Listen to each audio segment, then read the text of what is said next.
was kind of a weird fade out right there. Hey everybody, this is John Ernsberger, and I am with Melissa Venable, my co-host. And we are here on HigherEdScope episode number 4. We're a little bit delayed off our normal schedule, and we'll talk about that a little bit more later. This is our very 4th episode, and we are going to be talking today about career changes in higher ed. All right, Melissa, how's it going? Is everything going okay, Melissa? Oh, I lost your audio there for a second, John. Sorry. Yeah. I'm here. Good deal. All right. Yeah, so we were delayed a week in getting this going, and that was all my fault because I evacuated my home and office location during Hurricane Matthew. And then it took me a week to get everything up and running, internet-wise and power-wise. So thanks to John for being flexible on rescheduling for today. But we are back, and we will, as usual, have this broadcast up on our YouTube channel, the HigherEdScope YouTube channel, not too long after our broadcast. So thank you all for watching and for being here. Absolutely. And Melissa, I'm pretty certain that we don't get to blame Hurricane Matthew on you. And so, we're really glad that everything is working out well for you and that you have a home to go back to. Thank you. Me too. Feeling very fortunate these weeks.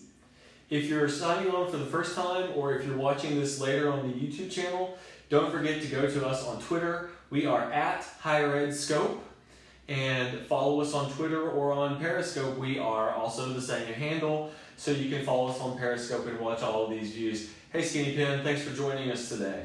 We're also on the YouTube channel, and you can find that by going to HigherEdScope.com. All right, so to go back to the main point of the episode, I just went through a little bit of a career change. So I'm still at LaGrange College. I haven't done anything else as far as moving or relocating, but I'm no longer the director for online instruction and instruction tech. I am now the faculty chair for graduate and adult programs. And thanks. Congratulations, John. Thanks. And what that really means is that I kind of serve at this intermediate level between department chairs and program coordinators for those programs and provost, our vice president of academic affairs, our provost. So I can help expedite process, make things more effective, and take a lot of the work burden off of him actually for those 2 programs. It's really pretty exciting, and it's the job I kind of like because I am a problem solver by nature. But I've got some uncertainty, and so I've got with me my good friend Melissa here, who has a lot of training in helping people prepare for their careers, and we're gonna let her elaborate on that in just a minute. So I'm gonna pick her brain about what it is that I could have done better. So here we are talking about careers in higher ed. So Melissa, tell us about what it is that you do for careers and people who come to you seeking help like I am today. I actually got my start in higher education as a career field as a career counselor working at college career centers, and moved from that into instructional design and ed tech, but have always kind of kept that interest and sort of research oriented around career development and career decision making. So the most recent thing I've done is to become a certified career coach, and the goal there is to help again with decision making, help people kind of figure out what their priorities are and then develop action plans and hold them accountable for moving forward with them. So it's been really fascinating, and it always makes you think about your own career choices as well. So I know we've had a lot of conversation off and on about jobs and careers and higher ed since you and I met and started talking and collaborating. So this is kind of a cool combination of some of those conversations that we've had. Absolutely. And for all of you out there who are watching, if you want to ask questions, just go ahead and pop them up, and we'll try to field those as they come up. I'm going to get us started, though. So let me go to my notes here. All right. So, Melissa, one of the concerns I had was about my CV. What are the most important things I could do in regards to my CV? I think keeping it up to date is really the most important thing. And if you do that as you go, even if you just have a little inkling in your mind that you might change or might move on to somewhere at some point in time, have that document in a place that's easy to get to on your computer so that you can just start adding things to it as you attend workshops, as you publish in any aspect whatsoever, as you present things. You can quickly get those in there and documented so that when it comes time to send your CV out, you don't have to look for all that. It's all there. You just need to edit, tighten it up, and you'll be able to send it out a lot quicker. So updating is really my best piece of advice there. Okay, that's pretty darn cool. What are your thoughts on, a paper versus a digital CV? Do I need to have hyperlinks in a digital CV so I can send those out to people? I think so. I think having a link to your LinkedIn page, if you your LinkedIn profile, if you do that, if you've got a personal website that serves as a kind of an academic portfolio, having a link to that in there, a blog, something like that. And I think you're going to find that the first thing you're going to do when you apply for a job almost anywhere right now is you're going to upload something digitally. You're going to upload a file or you're going to attach a file. You might be asked to provide a paper copy of it at some point in a big formal packet, but almost immediately you're going to need something digital. So something that's got links in it is helpful, especially if you are moving from an academic CV to a more corporate industry traditional resume that might be 2 pages long or so. You're not going to have room for everything in 2 pages, so a link to something that has everything gives the person that's reading it the option if they want to know more, they can go seek it out. Okay. My next question is, what should I be thinking about if all of a sudden I decided to search for a job that is not at LaGrange College? Hey Noah, thanks for joining us, and feel free to subscribe and give us those hearts. What should I be thinking about? I had to put the plug in. I've never asked for hearts. Hey, there's some hearts. Great. If I think about leaving LaGrange College, I don't think I will. If I think I'm going to, what should I be looking at? Well, the idea of relocation is something that's not new to the academic job search. That's right. One college to the next, you often don't have a lot of choices depending on what your specialty is and where it's offered and where those campuses are located. But even if you're thinking about moving outside of an academic job, something that's maybe higher ed informed or related, some sort of research think tank or a tech company, a vendor of some kind, geographically, how far are you willing to really move you and your family? Where would you like to live? Thinking about that. But then also, before you get to sort of relocation ideas, thinking about your goals and what you want, not only out of a career, ultimately, but what do you want your work day to look like? What do you want your work week to be like? And you could have a successful, fabulous work week in a myriad of work environments under a wide range of job titles. So kind of thinking about sort of freeing yourself from the traditional academic hierarchy and the things that are priority and prestige there are going to be very different in a different part of the industry, different part of higher ed and higher ed related things. So kind of thinking about things more broadly, what it is going to do to make you happy and successful in your in your work life, and broadening what that might look like as far as work setting is concerned. Yeah, and one of the things I asked earlier, because to all you out in the crowd, this is a weird thing for me, that title I expressed is uncommon in higher ed. And so, Melissa, should I be hung up about the title for the job that I'm doing, or will the results speak for themselves? I think it's a really individual call. I mean, I have friends, I have close colleagues that are very specific about job title, and that's important. It's a priority. It means something in the organization where they work.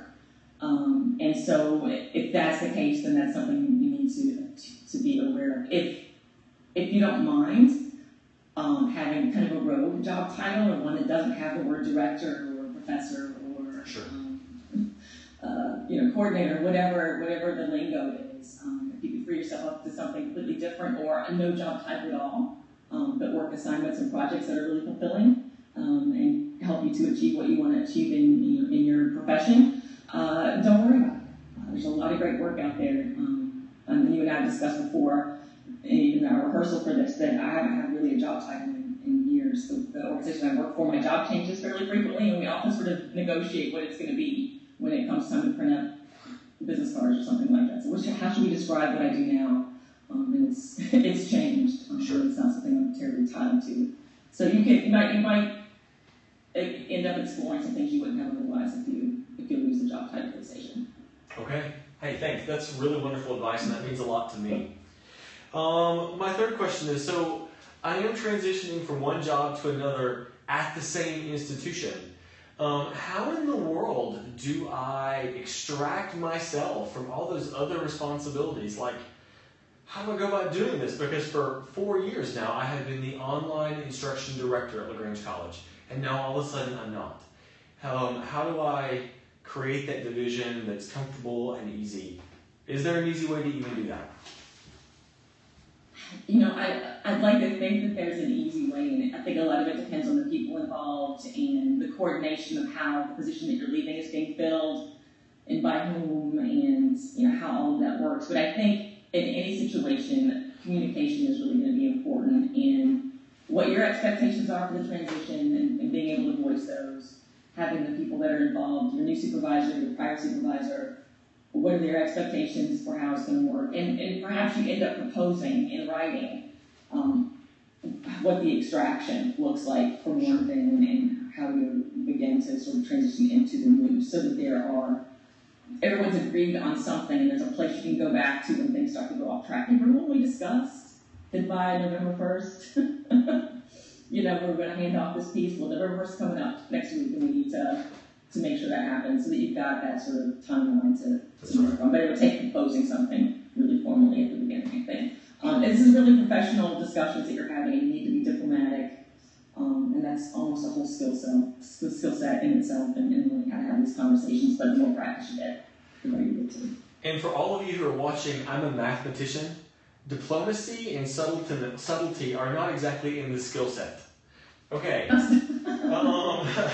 So I've got another question for you, Melissa, and we're doing great on time.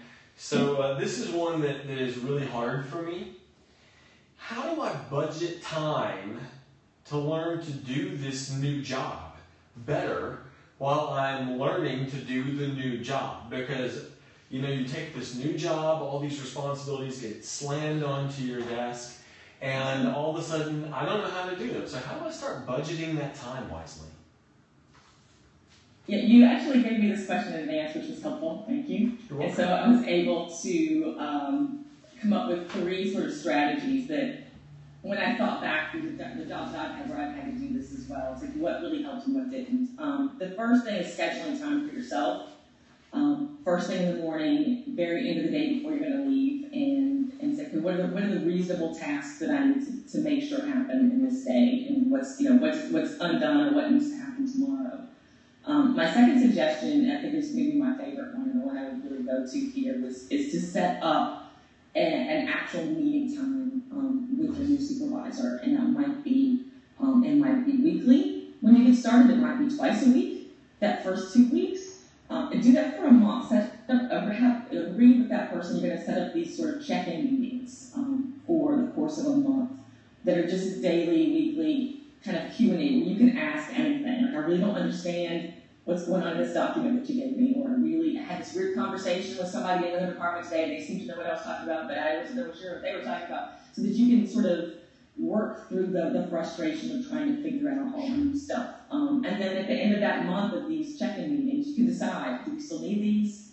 Do we not need these? Have they been helpful? And I think that it won't take many of those before you're feeling a little more comfortable, and that can kind of help you with your time too, to let your supervisor at that point in those meetings know kind of how you're feeling about time. Sure. Is it taking longer than you thought, or are you ahead? Can you take on some more stuff earlier than you thought? All those kind of things about scheduling. Sure. And then the third thing I had listed for this particular question is to just sort of embrace the fact that this is going to be tough for a little while. You're going to have some long days, longer than you had at the job you were super comfortable at. One of the reasons you left was to stretch, perhaps, and to learn some new things. So it's going to take, there's a break-in period and a learning curve, and it's temporary, but it's going to be a little bit of frustration for a while. So just sort of embrace that and work your way through it. The tweetable moment in that phrase is break-in period. I just love that phrase.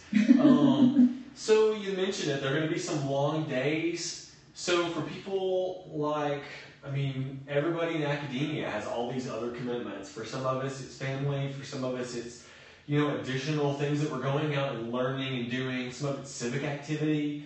How do we learn to balance this? I mean, this is a really hard balance out there. So, what do you have to offer for advice on that? I think this is a brilliant question because I don't think it's necessarily just a question for someone that's moved into a new job. I think this is a question that we all struggle with on a regular basis, no matter where we work or how long we've been working there. And it's certainly not something that I've mastered. I struggle with it as well, and I'm even sort of starting to read some things about how maybe balance is not a great word, that we're never really going to be able to balance things, that one's going to be up and one's going to be down. And so, again, I'm sort of embracing the fact that your priorities are going to be changing based on the week, based on projects, based on things that are going on with the family, and being able to communicate those with the people that work with you, work for you, whom you work for, to be able to shift those priorities, but to find a place for all of them at some point. It's like you can't have it all at the same time, but you can have it all over the course of time. So, this semester you may have really limited time with your family because of projects, but then maybe next semester, things ease up and you can schedule vacations and you can schedule going to team events and all those kind of things that happen. It's a constant struggle. And again, this is one thing that comes with practice and knowing what your priorities are and communicating those, expressing them, and then taking the steps that you need to initiate them. If you said, I'm going to go watch a soccer game this afternoon, and something comes up, can you? I mean, is it so important that you need to switch your plan, or can you talk with that person that's got the thing that's come up, and that starts first thing in the morning, or oh no, it really doesn't need to happen today, it can happen next week. So there's a little extra, that one extra step of conversation could save a lot of heartache, and everybody ends up happier than the outset. That's really a great point. Just some honesty and some forthrightness. I think that's probably a really important key. One of the things I'm also learning is that that people seem to be a lot more understanding as I serve in different roles of, as I take on a little bit more responsibility and I say, you know what, I need to reschedule this meeting. Once upon a time that would have been like, sorry, this is the only time. And now it's a lot more like, okay. And so that's kind of a nice thing. It's a very considerate thing. Absolutely. I think culturally we're much more aware I do too. That there's more to our life than our work schedule. It certainly sets a priority tone and a primary tone for how we get through our work life. Our months and weeks and years are all kind of scheduled around work. But you're right that the more that people kind of understand, and everyone's got something. They've got family, right. They don't have a family, they're volunteering somewhere, there's some community project, or they want to be on a nonprofit board, or they want to run a marathon, they need to train. And so all of these things make us who we are, and so we can allow each other a little space to do that. It all comes out better at work, I think. Sure. And training to run a marathon sounds amazing. Okay, so I've got just a few more questions, but they're not related to any of this. So, Melissa, you and I are going to be at the OLC conference coming up in the middle of November. And yes. What would you like to share about the time that we're going to be spending there? We're going to be doing quite a few interesting things. We're presenting a session about HigherEdScope and our experience in producing these episodes. John is going to be on a panel with some other broadcasters, podcasters, vodcasters, all the cool terms that are out there. So you can learn more about the different sort of aspects of higher ed and how people are capturing it in this kind of format. But we're also going to be sort of looking for folks to talk to on camera. And we're going to share that out through our HigherEdScope identity, through our Twitter account and Periscope and whatnot. So I'm looking forward to collaborating with you on this and discussing at the conference what our next collaboration might look like as well. Absolutely. That's actually how Melissa and I met in person. It was at the OLC. It's now called the Accelerate Conference, but at one point it was just the International OLC Conference for Online Learning. And that's how we met. I had been reading her writing, and then just saw her walking around looking at vendors' booths and, got up and asked. So ever since then, it's been a cool collaboration. Last year we talked about Snapchat, and this year we're going to be talking about Periscope and HigherEdScope in particular. Super, super exciting. And I think we're also going to be driving around Orlando trying out various ethnic restaurants. So, absolutely. If you as a viewer have any feedback on this episode, we'd love to hear it. We have a YouTube channel we talked about earlier. You can get to that very easily from HigherEdScope.com. We have this Periscope channel and this Twitter feed, which is at HigherEdScope. My wonderful co-host Melissa Venable is Melissa_Venable on Twitter, and I'm just J. Ernst Berger. And I say that knowing that you probably can't spell it very easily. That's okay though. I also want to throw in a quick plug for IOL chat, and there's a hashtag at the front of that. And that is a conversation that Melissa moderates every Wednesday at 12:30, right? 12 o'clock noon. 12 o'clock. Ugh, my bad. And it's always this really wonderful conversation with a lot of really, really wonderful comments that come up.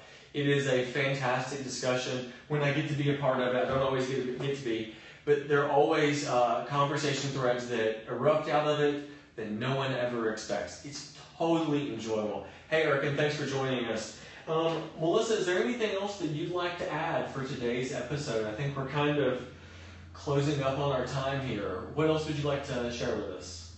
Thanks for that Insight Online Learning chat plug. Really appreciate that. Anyone that wants to join us is more than welcome again on Wednesdays. And I think just keep following us on all these channels. We will share our plans for episode 5, which will take place at the Online Learning Consortium Conference. And until then, we look forward to hearing from you on social media, and thanks for joining us. Thank you very much. Have a good day. Thanks.